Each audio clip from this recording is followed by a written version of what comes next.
ಯಾಕೆ ಸಿಗುತ್ತಿಲ್ಲ ಕುಂತರು ನಿಂತರು ನಿನ್ನ ಭಜನೆ ಬೇರೆ ಕೆಲಸನೇ ಇಲ್ಲ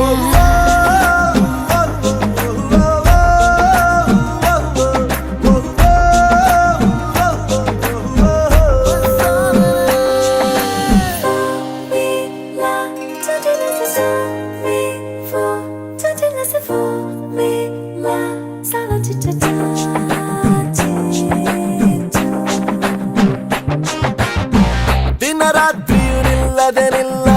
ನಿನ್ನ ಜಾತ್ರೆಯು ಸಾಗಿದೆ ಇದಕ್ಕೊಂದು ಪರಿಹಾರ